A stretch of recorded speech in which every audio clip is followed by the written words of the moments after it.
Hey everybody. This thing doesn't ding anymore, but I guess that I'm live. Let me adjust this volume there. Hi, how's it going, everybody? It's Sunday.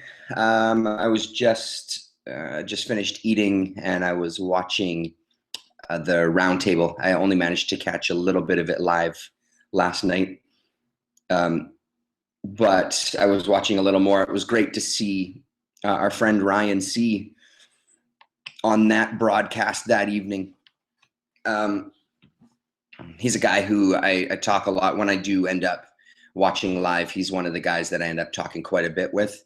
Very knowledgeable about comics across the board, mainstream, alternative, all that kind of stuff.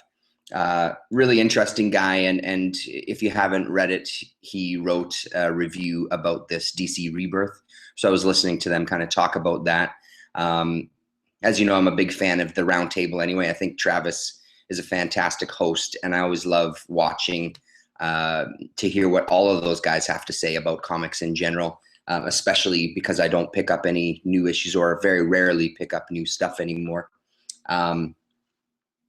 Yeah, I mean, if you haven't seen it, I haven't finished watching it. I'm about, I don't know, 45 minutes into it or something here. Yeah, 45 minutes into it, and it's fantastic so far. I really, really like it. The really good thing about this particular episode is the debates that kind of go on.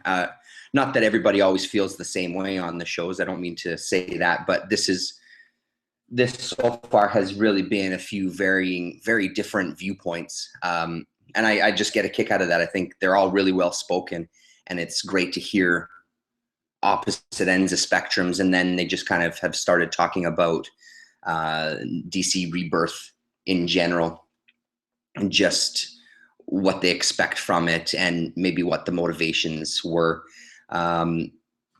behind DC.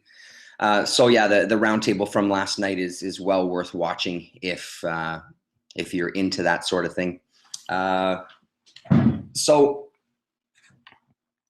I'm feeling a little crummy today, but I wanted to talk a little bit about the comic convention from today. I've done it before. This is the second time I've rented a table at the mini Comic Con that we have here in town. It's usually about 3 times a year or something like that. I think he wants to stick to 3 or 4 times a year. I don't know when he's going to have the next one. But my friend and I rented a table again, so $25 a piece to set up shop there. And it was, again, as it was the first time, it was a really great experience. We had a really great time. Set up by some people that we didn't really know previously. So again, it was just a lot of bullshit talking back and forth, and talking about movies and talking about comics and that sort of thing. And then managing to make some sales in there as well too, which was great. I came a little bit under this time, and that was due to something that I'll talk about right away. But so overall, this convention is such a great one just because it's really comics focused. There are some guys that sell toys. There's some guys that sell video games, but 90% of the tables are comics and graphic novels and that sort of thing. Actually, there was a guy there as well selling paperback books. This time, I didn't have a chance to walk around too much. I kind of specifically didn't go and check out people's booths this particular time. There's another Comic Con. It's another kind of smaller one, but it's put on by the guys who do our huge comic convention on Halloween weekend here in town. And they have another one. They're doing one on Father's Day, which I find very odd. That one is usually a little more pop culture focused. That was kind of the talk at a few of the tables today, who was going to be going to that one. That one has a lot of everything, and comics really take up a small portion. So we're not going to do it, not only because it's Father's Day and I'd like to spend the day with my family, Just it doesn't seem like the kind of thing that would be beneficial to us selling comics. I think we'd get lost in the shuffle as it is, even with this comic convention that's made up of 90% comic guys. We don't get lost in the shuffle. We make some sales and things and meet people and talk to people, but people are coming for bigger books for the most part. So we just don't have those books on offer. So we don't get as much traffic as some of the other guys in there. And I think the other convention is $60 a table, and I think it's $5 to get in if you want to come to the convention.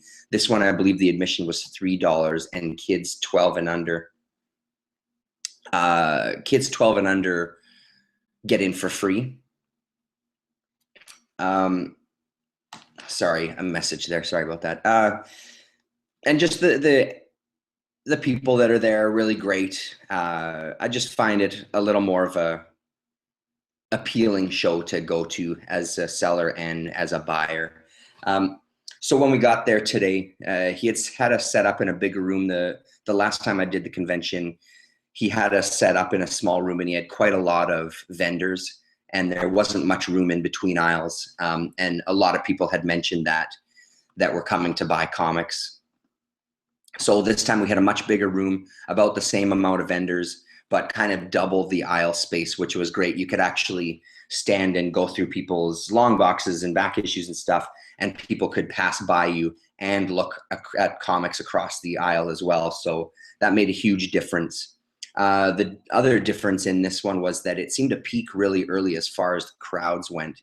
It was really busy off the top, and it tapered off pretty fast. Again, I don't know if that's exactly what happened. It might have had something to do with the size of the place too, because the other one was smaller. The few stragglers that were around it just made the place seem a little more filled. I'm not sure, but so we had a nice room right by these two bay doors that open right into the parking lot. So you could literally pull up, unload your comics, and walk straight into the hall to your table. Our table was right near the doors as well too, which made our lives much easier. So we got there and sat and kind of chatted about, what had been doing lately. I haven't seen my friend Nick for a little while, so it was nice to kind of catch up for a bit. Introduced ourselves to the people beside us, and and as we were talking, I kind of looked, once everybody had set up and the doors were kind of officially open, I think it was like 5 after 10 or something. I happened to look over at one of the tables in the corner, and I saw a box with a sign at the back that said adults only, 18 and up. So as you know, that's kind of my flag waving sign. So I excused myself and went right over to check it out to see what they had. And as soon as I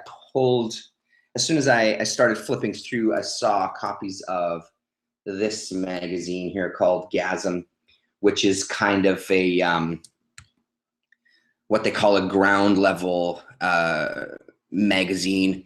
Underground artists trying to appeal more to the mainstream comic book market. This is kind of like it's kind of a heavy metalish type of anthology magazine. And there was only 5 issues, and he had all 5 issues. So I was kind of chatting with him as I was flipping through, saw that there was some heavy metal. He had a copy of a Penthouse magazine. He had a Penthouse Comics magazine as well. And then the rest of the box was heavy metals. And as I was flipping, we were kind of just talking about underground comics and what kind of things I was interested in. And without looking in the box, sorry, excuse me. Without looking in the box, he says, listen, if $200 and I'll sell you the entire box. $200 and the whole box is yours. I'm not even going to look through what exactly is in there. I know that there's a bunch of heavy metals. There's some doubles. There's those Gasm. $200, you can walk away with the whole box. And I kind of immediately froze because I had already been flipping through the heavy metals. He had, what I found out later on when I looked through them, because I bought them obviously, when I looked through them, he had from the very first issue, 1977, all the way through to 1981, September 1981, I think. Let me just see here. Yeah, so this was the last issue that he had, and he had every single issue from the very first one up to this point. And there was a few of them, probably about 4 or 5, that he had doubles of. Um, and again, at this point, I hadn't even flipped through the whole box. I'd maybe got halfway through and pulled out a few of the heavy metals that I needed for my own collection and was just kind of checking them out. They were all in beautiful condition. There was some that looked like they hadn't even been read since they'd been bought. I don't know where they came from. I didn't ask him. So when he kind of blurted that out, I just said to him, "That's an incredible offer. Can I think about it for a few minutes?" He's like, "Yeah, don't think about it too long though." So I went back to see my buddy and kind of told him what the deal was. I knew that out of the stuff, I definitely wanted the Gasms, but it just seemed like too good of a deal to pass up. So I found a ATM in the building, went and got the money and walked right up to him and handed him $200, and he gave me what was this box that was just full. I've since started kind of going through them. There's a good, I don't even know. There's a good 30 or 40 of them that I don't have, that now I didn't have, now I do. This whole stack here, I managed to actually sell a bunch already, but this is the stack that's left over of doubles and then ones that I have. There was also a couple of Star Reach magazine-sized issues and a Star Reach comic as well too. So paid him the money and went back to the table and just started flipping through to see some stuff, pull out some issues and just kind of have a closer look at them. And the ones that were doubled up in the box, I just put out on the table in front of me and just slapped a $10 price tag on them all, because I know that's roughly the area that they sit in value-wise. And just kind of went from there, went through my list on my phone and then pulled out the ones that I already had at home. Not too worried about condition, because I know that for 98% of the ones I have here, they're in really nice shape too. So I wasn't too worried about having to bring them home and compare them. Our friend Garrett from YouTube, Comic Guy Rules, was also at the convention and kind of relayed that story to him as he was looking through the heavy metals, told him the story, which he kind of did everything but kind of kick me, because it's just one of those deals that you just can't pass up. A box of heavy metals for $200 is a steal. And throughout the rest of the convention, I could see the guy every once in a while would kind of like glance over at me and not quite glare, but sort of give me the stink eye. I ended up selling a bunch to Garrett. I gave him a deal on him just because I know him, and I was not even close to worried about making my money back on this, because I know that I will. I've already made, just today, I made $75 of that back already.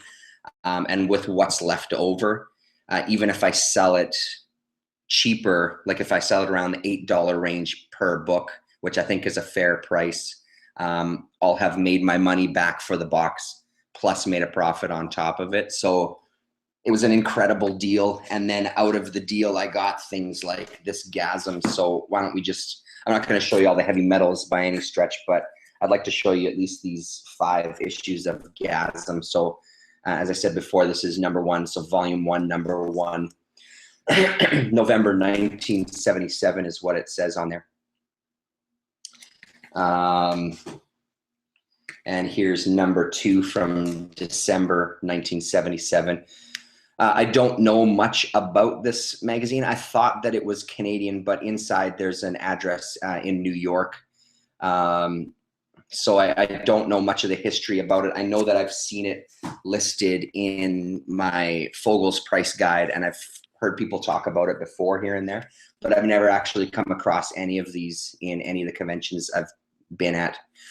This is number 3, so this is February 1978 with a pretty fantastic cover there. Love all the computer type font. Is pretty fantastic as well. And these last 2 are exceptional because half of the magazine is Richard Corbin art. And as you can see up here, 16 pages in glossy color as well. So yeah, there's some amazing Richard Corbin stuff in this one, which is issue number 4 from, April 1978. And then also in this one, which is June 1978, and what was the final issue of Gasm. So yeah, I mean, just quite a steal. This one has a color section as well in it. Giant Color Comics. Yeah, and like I said, another half of the book of Richard Corbin. And from having a quick glance through it, I think that most of it is new. There was one story in here that I did recognize, so I don't know if it's a reprint or if what I've seen was the reprint of its original appearance in this. I don't know. The other thing that was exciting to me, especially looking through the all the heavy metals are in Fogel's price guide, is the other thing I should mention. Looking through Fogel's price guide and seeing who's appeared in these early heavy metals, a guy that I just recently picked up a reprint of his Lone Sloan Volume 2 Delirium, I think it's called, is Philippe Drouillet. And his name is featured a lot in these early heavy metals, of course, along with Mobius and the usual cast of characters. But Drouillet is a guy that I've really, I haven't been exposed to a lot. I know about him and I've seen his art here and there, but if you haven't, unfortunately, I don't have it here with me. It's upstairs by my bed because I'm reading through it now. If you know the company Titan Comics out of UK, I'd highly recommend picking up their volumes of their Lone Sloan reprints. They are beautiful, oversized volumes. They're bigger than the magazines. They're probably about as wide, but they're maybe, I don't know, they're a little bit taller. And it's an amazing format. Actually, they're wider than a magazine now that I'm looking at it. It's an amazing format to absorb anybody's art, but especially a guy like this, of this kind of era and this kind of caliber. Incredible stuff to immerse yourself in the world. So I was really, really excited to, of course, see some covers, but then to find out that there's a good chunk of them. I'm trying to find this other cover. Here we go. There's a few of them that have covers done by him as well. So there's a sample again of his front cover design. Yeah, I mean, you know, do I feel like I took advantage of the guy? I don't think so. I mean, it is a comic convention. He is a seller. Do I feel no guilt about it whatsoever? No, I have to admit, I do feel a small bit of guilt about it. But again, I don't know what his deal was when he got these. I mean, for all I know, he could have paid $50 for this whole box, bought off of somebody that they had no idea what they had. So maybe he just made himself $150. I don't really know, but I really think I got these for a hell of a steal. Yeah, amazing. And like I said, just pricing them all for the next convention just gives me some more. There was a couple of people that eyeballed them, but nobody bit the bullet. I tried my best to, you know, the whole stack that was there, I mentioned to a couple of people, if you're interested in them, I'll give you a deal, and they'd count them up and I say, this is what I'll give, this is what I'll ask for them. And one guy, which was I don't quite know what to make of it. He said he's just gotten back into comics within the last year or so, and he's really excited about exploring magazines like 1984 and Epic and Heavy Metal and things like that. I think maybe he was trying to get at the whole box of them I don't really know, because when we were talking about the ones that I had for sale, he's like, wow, these are in great shape. I don't know if I need them in this fantastic shape. Like, I actually want to read them. It's like, well, you can still read them. Just because they're in great shape just means that it'll be nicer to flip through.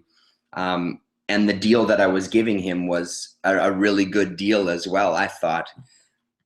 Pardon me, especially after doing a little bit of looking in the price guide. They were quite a few dollars less than what they go for in the guide. I think I basically broke it down to $8 an issue, at least, maybe a little less, because I think there was one or two that I was just going to give him, on top of it, if he would buy the whole stack. That was the thing. But he just wouldn't commit, and he came back to the table a couple of times. But I don't think I've ever heard that before, that they're in too nice of a condition for me to purchase. But whatever. I mean, if you just want to buy $2 reader copies, that's your own thing. But it would have been nice to have sold them all at once.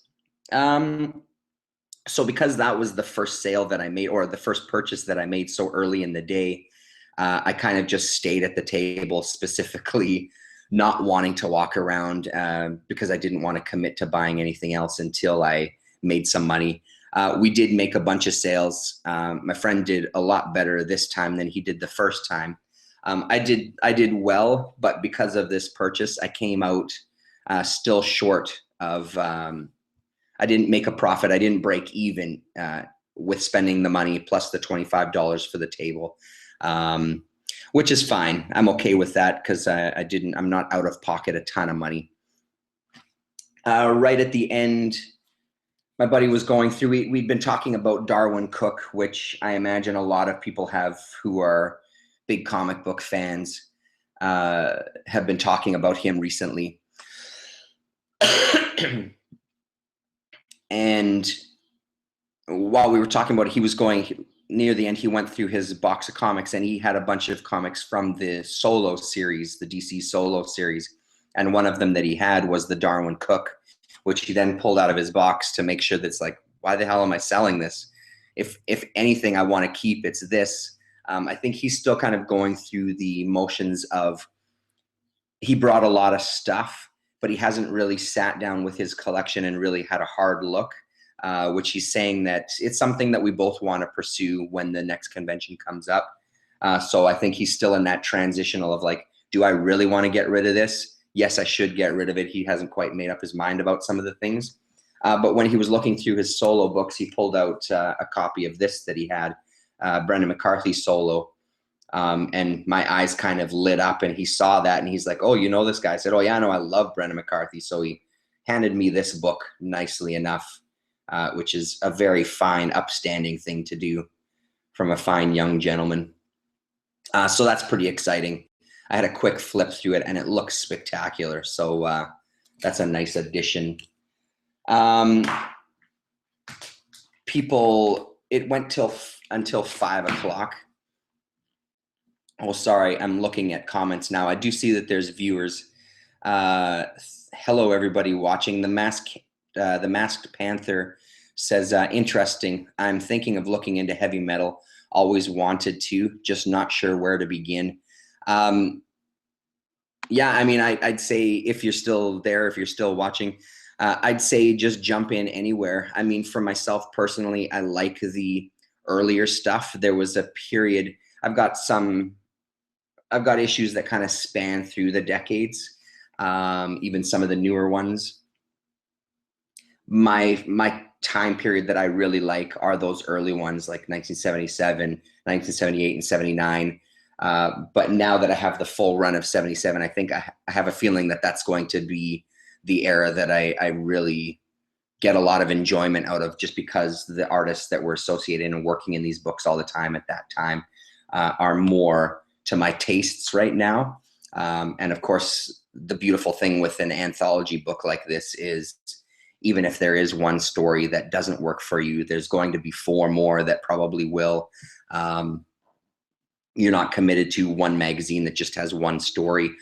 So I'd say, especially if you're starting out, the money thing is probably a big thing.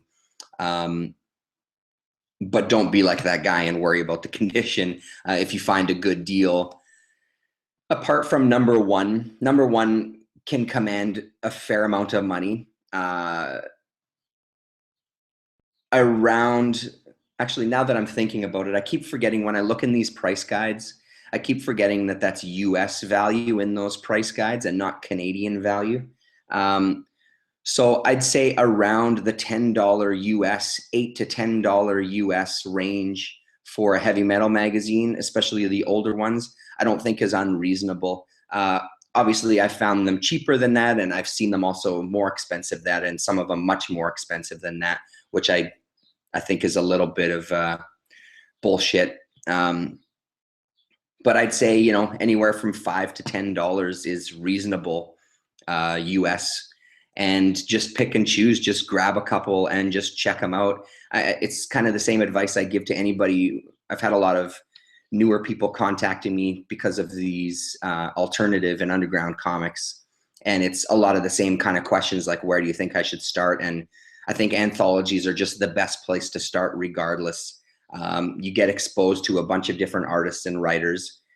You pick out the stories that really worked for you and just do some research on the internet. It's literally a wiki page away from finding out their entire bibliography, finding out every single book that they've ever written or done art in, and just pursue it that way. It's a great way to just discover new talent, or new talent to you anyway.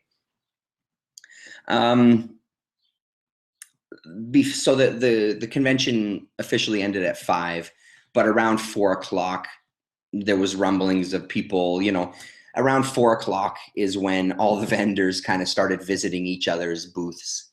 They do that right at the end, or they do that right at the beginning as well. That's when a lot of the deals are made. And that was one of the things that Garrett was saying. He's like, oh man, if I would have been here a bit early. It's like, yeah, but I kind of scored this box 5 minutes into the day. So I don't know if you would have stood a chance anyway. That's part of the bonus of being a vendor, I guess. You're getting in to get some of those deals, which is kind of a hit and miss kind of thing. I mean, one of the things that Wally, the guy who organizes it, has said to us in the past, and to vendors in general, that don't always sell your stuff to other vendors. Remember that at the end of the day, we're trying to get people through the door and we want to keep people coming back.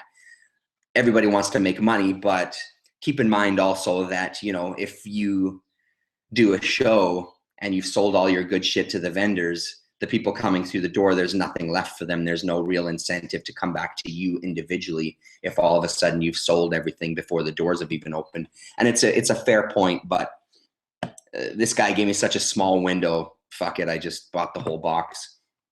So around 4 o'clock is when people started getting more restless, and you could see people bringing comics over to other booths to try to work out deals and that sort of thing.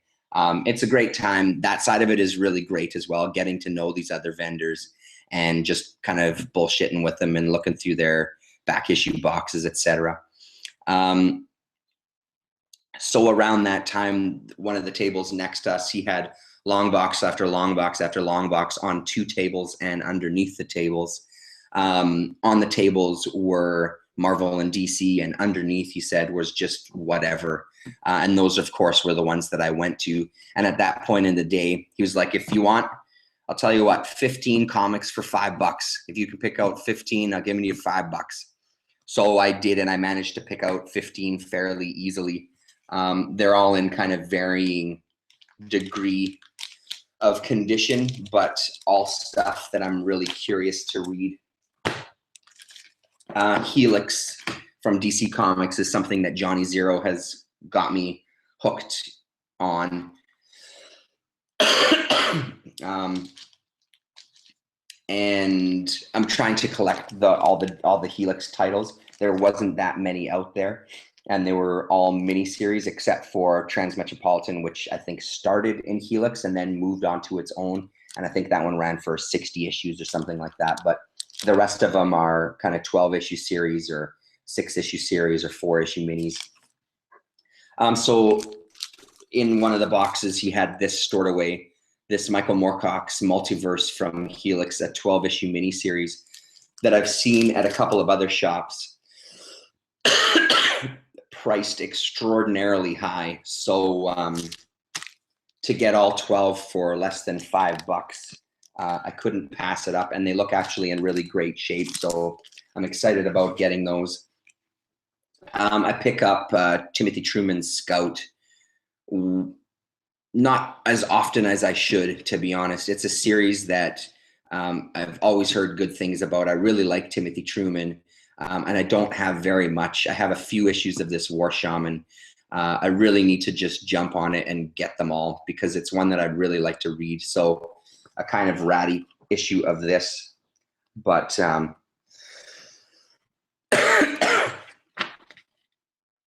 again, a good score. This guy that I bought from, I've seen him plenty of times.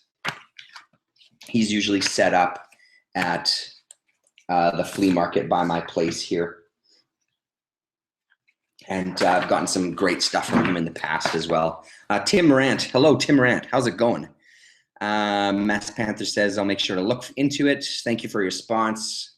No worries, bud. Anytime. Any questions you have, fire away. Found a Star Reach Classics.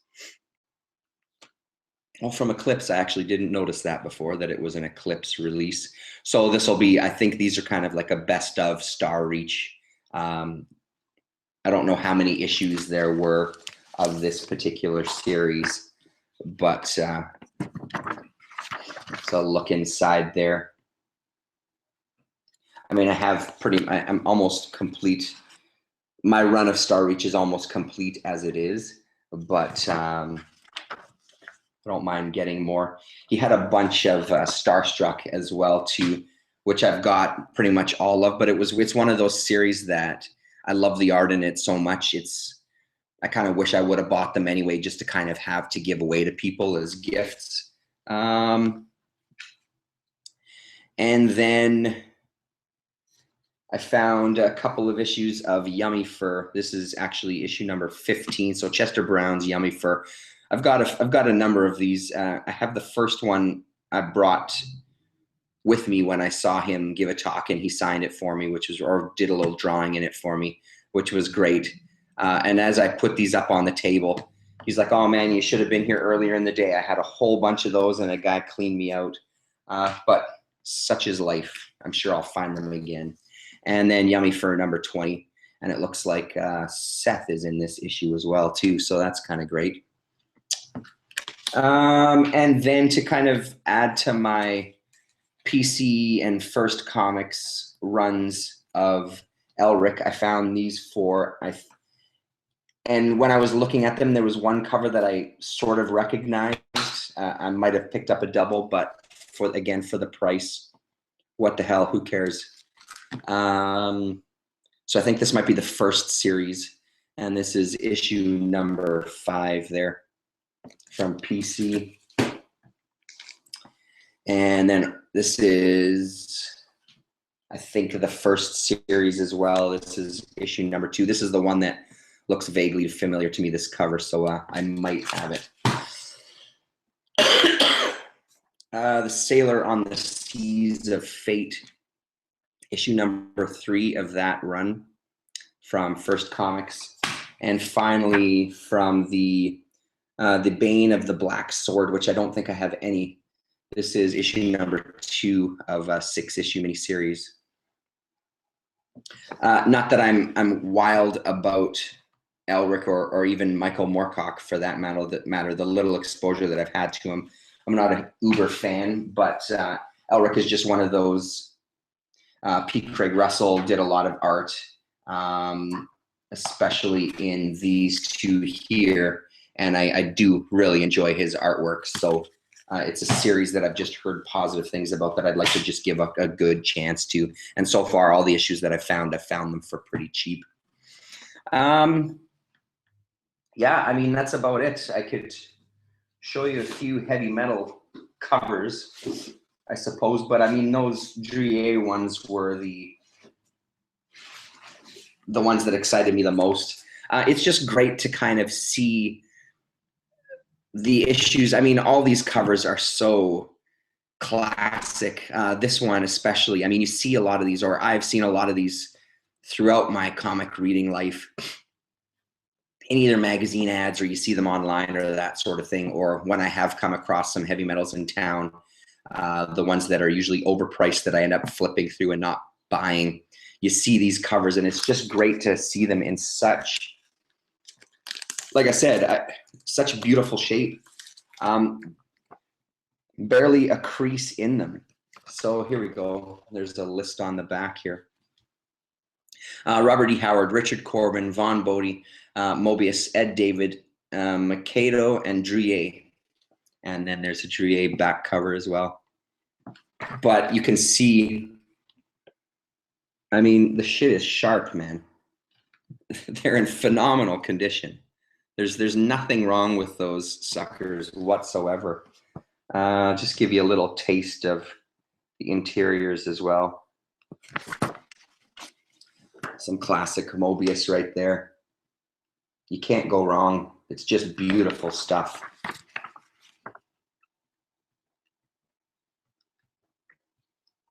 Here's some of my man Corbin right there.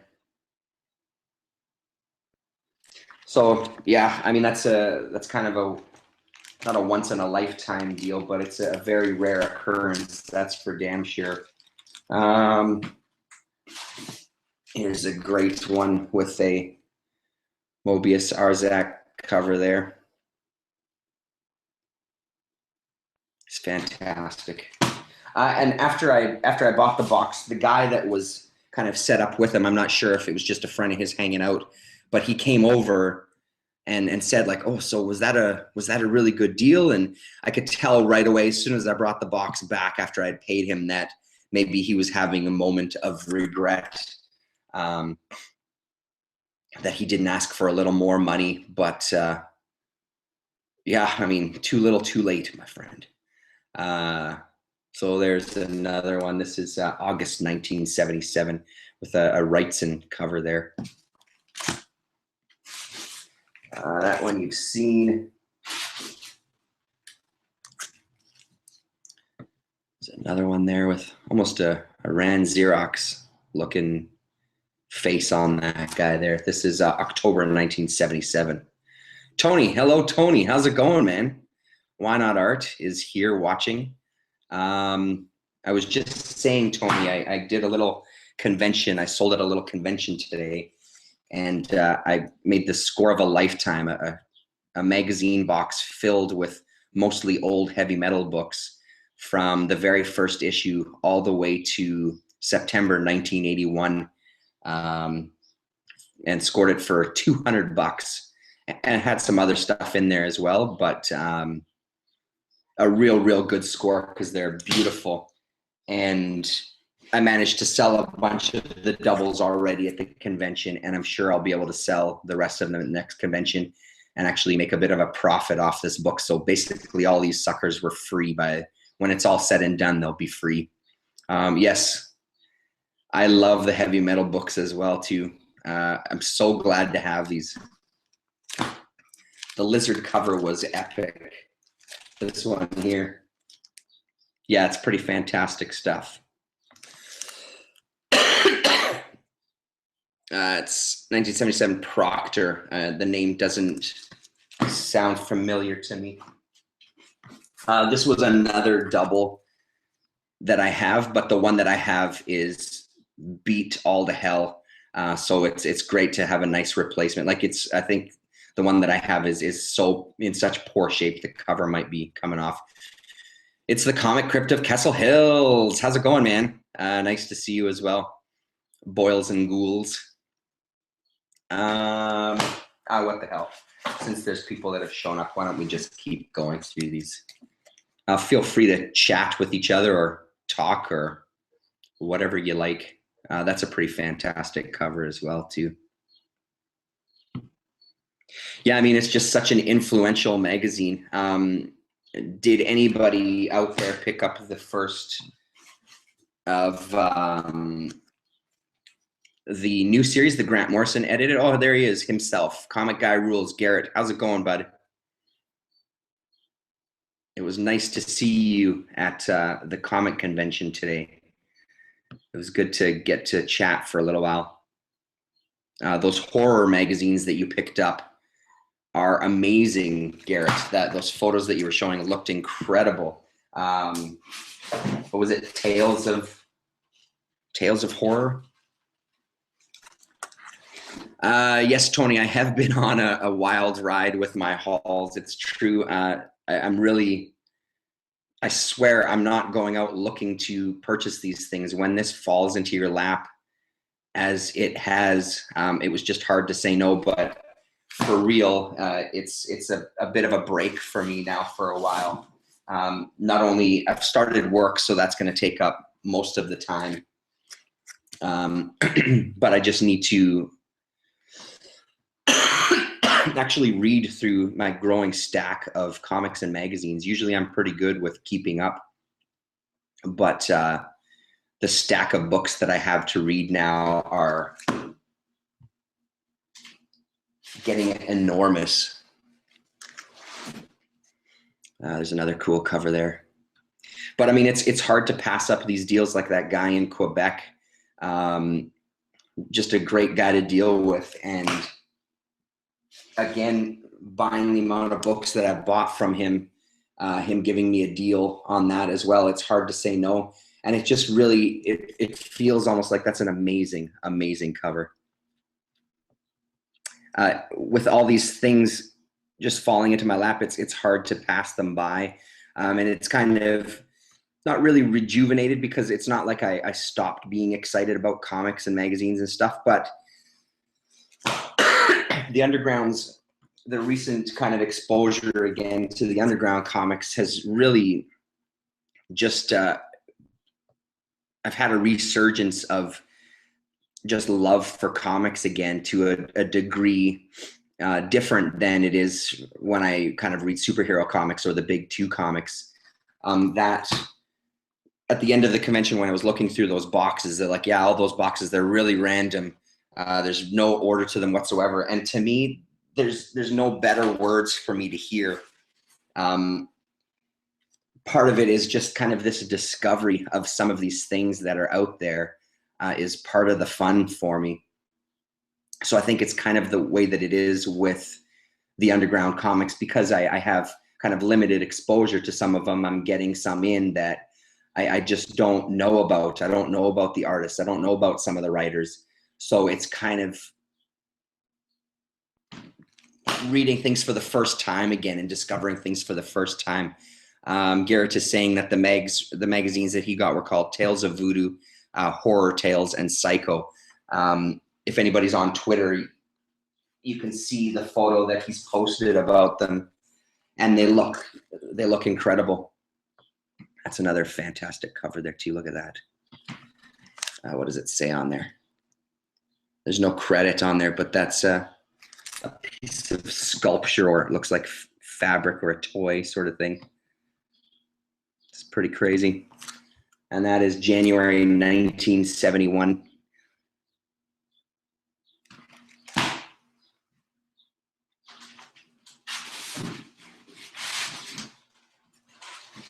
There we go. This is March 1979. So the amount of doubles that were in there that I already had was a substantial amount, but it's just great to have the entire run. Second anniversary issue, April 1979.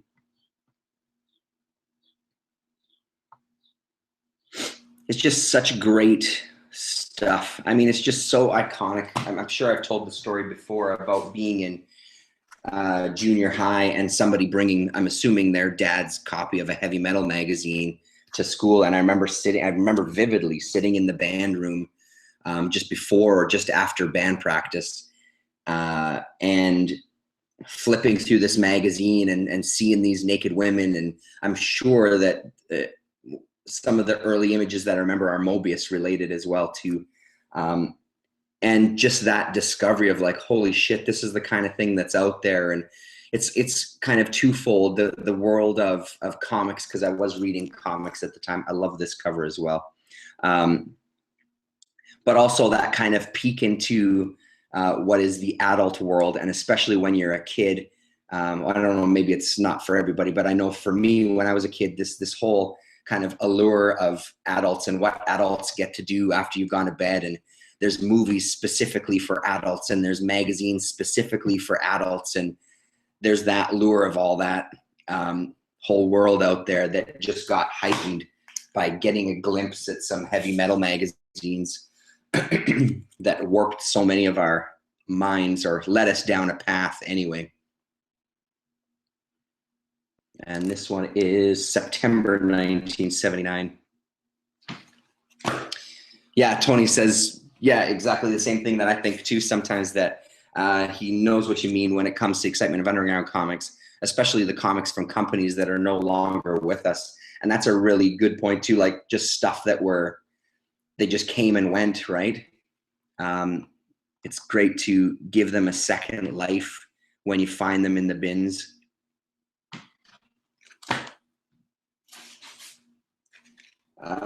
January 1980.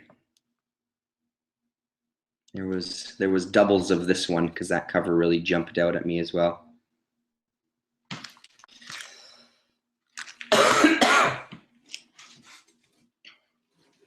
So yeah, again, another successful convention.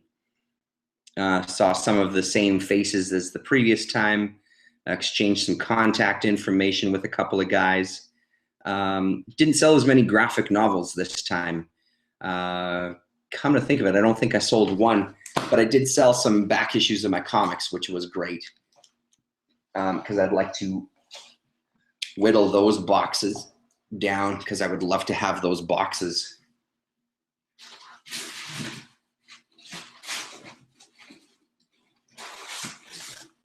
Pull these out here.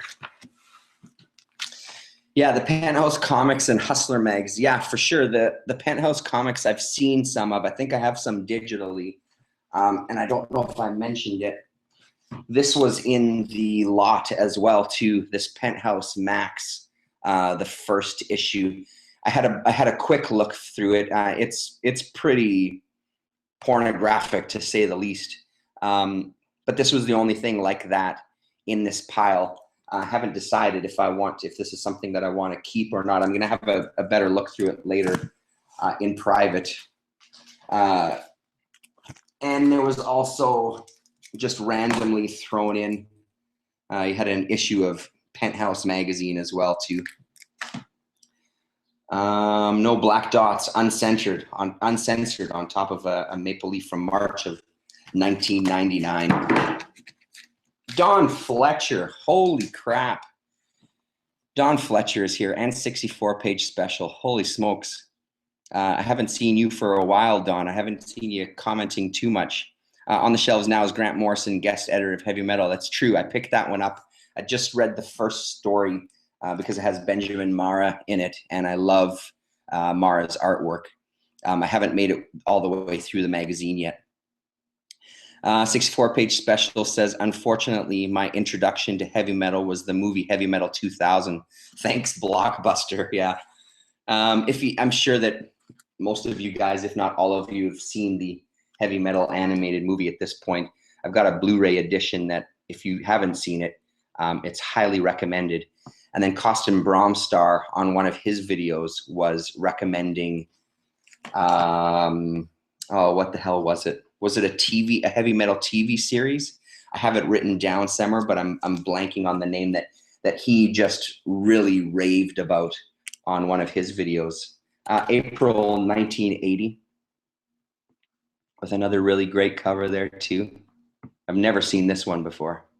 There's a few when it gets into the 80s here that I'm not familiar with at all.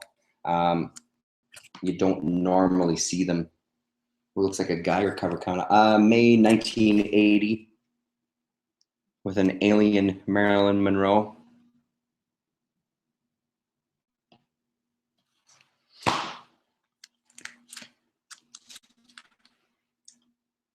June 1980. I was actually thinking of, with Grant Morrison jumping onto heavy metal, I haven't subscribed to a magazine or anything in a long time. I might actually I think you can do a 2-year subscription. I might actually do a 2-year subscription to Heavy Metal again, just to, because I believe, correct me if I'm wrong, of course, I think that he's the editor for the rest of the year, isn't he? I don't think it was just a one-off issue. I think that he's kind of taken the helm for the year, as far as I understand it. And the little bit at the beginning, I read his introduction as well, and I've read a bit online where he talks about it. Just going through all the submissions that he did before that first issue came out, and just finding some of these artists and writers and just getting exposed to stuff that he hadn't seen before is kind of an exciting thing for him as well, which I can just imagine, that's a pretty great cover there. And Tony says that he has the entire run of those sex comic mags, and a lot of well-known artists worked on them. Adam Hughes, Gray Morrow, to name a few. Yeah, I mean, that whole world of those kind of more explicitly sex magazines and comics, I don't know too much about. As I think I started saying, I have some of that Penthouse comics digitally, and the few that I've read didn't blow me away. But again, I haven't read that much. Maybe it's something I should look into a little more. November 1980, another classic, or for me anyway, a very classic cover. Another classic cover as well, December 1980. This one is fantastic.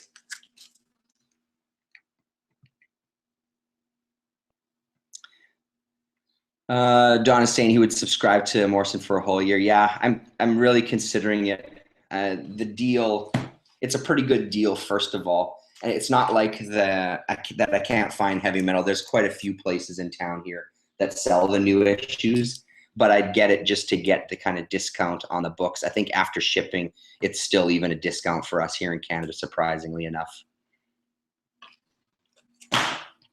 Almost done, just a few more to go, 4 more mags to go. February 1981. Trying to catalog these things on the CLZ app. Thank God I took the time to catalog the ones that I had. It's not an easy thing. This is May 1981, right? Yeah, that's 81. It's not an easy thing to do on the CLZ app. But especially when it comes to adding the specials and stuff like that. This is June 1981. And then finally, the classic. Everybody knows this one, September 1981. The final issue in this box. So yeah, I mean, that's a hell of a stack of books. I just don't see that happening again anytime soon. It was definitely a knee-jerk reaction. I only had moments to consider it and contemplate it. But at the end of the day, it's not much of a decision, really. It's good shit. Yeah, and if I can come out of it breaking even, that's even better. Yeah, Juxtapose magazine was something that I was on since issue 1, actually. I remember hearing Tony's talking about Juxtapose by Robert Williams, who is a fantastic artist. He appeared in some of the early Zap comics as well, too, and then did some undergrounds as well, and then got into painting and things like that. Pretty great style himself, but I remember when that issue number 1 came out, I was all over it. It's one of the things I bought right off the shelf. I've still got a bunch of them downstairs. They're a little beat up, but those were magazines that got passed around my circle of friends quite a bit, because we all just were right into that at the time. So unfortunately, they're not in great shape anymore, but they're well loved. I still check it out every once in a while. It still appears on the bookshelf, or on the magazine rack rather, at McNally Robinson here in town. And I always flip through it. I haven't bought one in I don't know how long. It just kind of hit a stride with me, that magazine, where it was a lot of the same kind of things, and there was a lot of similar artists making appearances again. It's the same with that High Fructose magazine. they kind of hit a point where they were featuring the same artists time and time again. And as much as the artists are fantastic, I like those. I want those magazines to be more about pushing the envelope and exposing new artists and exposing new art and stuff. Not to say that they never do, but the more recently, those haven't been as appealing to me as they once were. Yeah, I guess that's it. I just figured instead of doing a video, I'd do a live hangout for something different. Thanks very much for everybody who was watching and asking questions. It's always good to see all you guys. I appreciate all the comments and stuff that all of you give me on my videos and the conversations we have. It's fun. I really enjoy our little kind of corner of the internet here in our comic book world on YouTube. So thank you very much for watching, and we'll talk to you all real soon. See you later.